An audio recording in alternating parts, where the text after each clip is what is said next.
محترم ناظرین، بہت سارے لوگ کاروبار یا تجارت میں اس کے نہ چلنے کی وجہ سے پریشان رہتے ہیں۔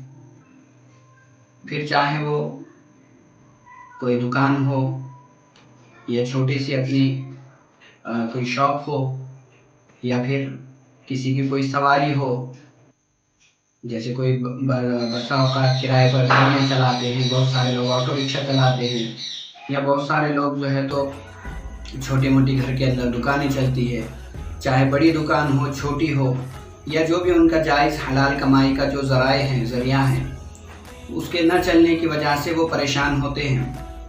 اور بہت سارے مرتبہ یہ دیکھنے میں آتا ہے کہ وہ اپنے کاروبار کو شروع کرنے کے لیے چند پیسے اکٹھا کرنے کے لیے قرض لیا کرتے ہیں، اور اب وہ قرضوں کی ادائیگی کے لیے پریشان ہوتے ہیں، اور ادھر جو ہے تو گاہک دکان کی سیڑھیاں نہیں چڑھتا۔ تو اس صورت میں وہ عاملین کے حضرات کی یا پھر وہ عجیب و غریب جو ہے تو اس کے علاجات یا اس کے چلنے کی تجویزات تلاش کرتے رہتے ہیں۔ ایسے حضرات کی خدمت میں جو اس طرح کی پریشانی میں مبتلا ہے، ان لوگوں کے لیے ادارہ رائے حیات بھیڑ کا بہت ہی خاص اور آسان عمل ہے۔ شرط جیسے ہم ہر بار یہ بتاتے ہیں کہ ہمارے عملیات کے لیے آپ کو چند ایک شرائط ہے۔ سب سے پہلی شرط یہ ہے کہ آپ کی تجارت یا آپ کا جو بھی کاروبار ہو وہ جائز ہو، چاہے آپ کچھ بھی کرتے ہو، آپ کی کوئی چھوٹی دکان ہو، آپ کہیں تجارت کرتے ہو، یا آپ کوئی گاڑی وغیرہ یا آٹو وغیرہ کرائے پر چلاتے ہو، یا خود کا ذاتی ہو، یا جو بھی ہو، آپ کو سب سے پہلی شرط یہ ہے کہ آپ کی تجارت، آپ کا کاروبار یا آپ کے آمدنی کے ذرائع حلال ہو۔ اگر حلال سے ہٹ کر ہے، حرام اگر کوئی کام ہے، کاروبار ہے، آپ کو ہمارا نہیں، کسی بھی وظیفے کا کوئی فائدہ ہونے والا نہیں ہے۔ اس لیے سب سے پہلی شرط یہ ہے کہ آپ کے آمدنی کے ذرائع حلال ہو۔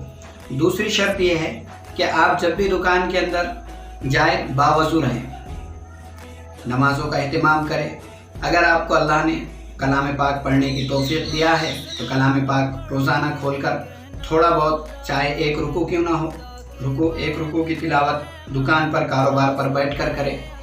اور سب سے جو عمل ہم آپ کو آج بتلا رہے ہیں وہ عمل یہ ہے کہ آپ جب دکان کا شٹر یا دکان کے جب دروازے کو کھول دیں تو سب سے پہلے سلام کر کے سیدھے پیر سے اندر داخل ہو۔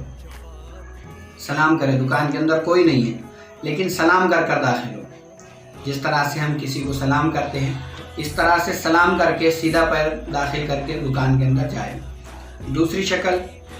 دوسرا کام یہ کرنا ہے آپ کو کہ جب دکان میں جائے آپ باوضو رہیں۔ باوضو رہنے کے بعد آپ وہاں پر بیٹھ کر 111 مرتبہ حسبنا اللہ و نعم الوکیل اتنی دعا کو پڑھنا ہے۔ حسبنا اللہ و نعم الوکیل 111 مرتبہ پڑھ کر اپنے دکان کے پورے اطراف میں دم کریں۔ یہ روزانہ کا معمول بنائیں جب تک کہ گاہک آپ کے پاس آنا، وافر افراد میں بہت زیادہ تعداد میں آنا شروع نہیں ہوتے اور آپ کو یوں نہیں لگ جاتا کہ آپ کو اس سے خاص الخاص فائدہ ہو چکا ہے، تب تک آپ یہ عمل کرتے رہیں۔ عمل آسان ہے، آپ کو گھر سے وضو بنا کر دکان پر آنا ہے۔ اگر آپ کر سکتے ہو تو ایک عمل اور کریں کہ 3 جمعرات کو اپنی دکان کے اندر بیٹھ کر وضو کریں۔ اگر فرش ہے پکا، وہاں پر وضو نہیں کر سکتے تو گھر سے وضو کیا ہوا پانی جمع کر کے لائیں، اور 1 ہفتے تک دکان کے سیڑھیوں پر وہ پانی ڈالیں۔ یا پھر اگر کچا ہے، دکان کے اندر پانی جذب ہو سکتا ہے تو دکان کے اندر کریں، چاہے آپ کی کوئی بھی تجارت ہو، صرف شرط یہ ہے کہ حلال ہو تو آپ یہ عمل وہاں پر کریں 3 جمعرات کو۔ اور اس کے علاوہ روزانہ حسبنا اللہ و نعم الوکیل 111 مرتبہ پڑھے اور اپنے مقصد کے لیے دل ہی دل میں دعا کرے۔ انشاءاللہ العزیز چند ہی دنوں کے عمل کے ذریعے سے اللہ رب العزت آپ کے کاروبار میں برکت عطا فرمائیں گے، اور آپ کی آمدنی میں اتنی برکت ہوں گی کہ انشاءاللہ العزیز آپ لوگوں کو دینے والے بنیں گے۔ آپ کے قرض وغیرہ کے بھی مسائل حل ہوں گے۔ صرف شرط یہ ہے کہ آپ کا کاروبار حلال ہو اور آپ صدق نیت صادق کے ساتھ صدق دل سے یہ عمل کریں۔ انشاءاللہ العزیز آپ کو اس عمل کی برکت سے فائدہ نصیب ہوگا۔ اپنی مخصوص دعاؤں میں ہمیں بھی یاد رکھے۔ تمام پریشان حال لوگوں کو یاد رکھے۔ اللہ رب العزت کی ذات سے دعا ہے اللہ تعالیٰ مجھے آپ کو تمام امت مسلمہ کے تمام تر دنیاوی اخروی مسائل کو حل فرمائے۔ وآخر دعوانا الحمدللہ رب العالمین۔